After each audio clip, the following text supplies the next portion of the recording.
Koho si vybrala jako kmotry? Áno, tak ja by som chcela zavolať a privítať na pódiu pani Janu Fikotovú, šéfredaktorku OK magazínu a organizátora pána Molnára. Jasně, takže Pavle, Jano, pojďte za námi.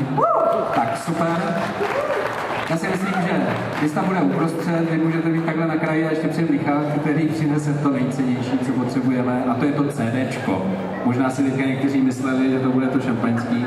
Tak, ale Jano, já si vůbec ten single jako takový mohl být pokřtěn, tak co ty s ním? Tak já bych v první řadě chtěla poděkovat, že jsem se tady toho mohla zúčastnit a že jsem pro. A rozhodně co jiného přát, než aby měla hodně úspěchů a hodně posluchačů. Děkuji. Tak, místo. Já ti samozřejmě k tomuhle studiu taky přeju, ať se mu samozřejmě daří.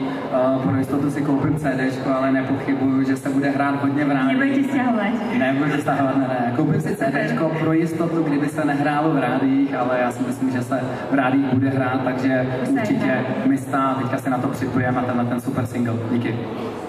Super, tak teď je ten okamžik, kterýmu se říká, jo, jako. Tak, dobrý. A teďka, takže Jany jsme udělali servírku, to je super, zase ty jsi uměl vybrat kmotry zase doslova do písmene. Jo, to se mi líbí. Tak Jano, ještě třetí skleničku, super. Potom bych předal, jde ti to úplně výborně. Tak, já bych to viděl tak, že teďka toho Mojeta, já bych ho zase nenechával na tom tácku, to si pohlídám já. Já si chci zobrať celou flašu. No právě, já ti tady schovávám, abys měl na cestu potom. Tak, ale Pavel ti přinesl ještě určitě kytku. To bude tvoje. Překládám, ať se daří. Tak, a teď by bylo docela dobrý si na to CDčko teda přepít, takže Jano, Misto, Pavle a ta čtvrtá Světa div se Michala. Ta je moje? Tak, je moje. Tak na zdraví, na Misto, já si myslím, že ji můžete podpořit alespoň potleskem, protože single, ten spatřil světlo světa. Je vidět, že máš žízeň. Tak, čau.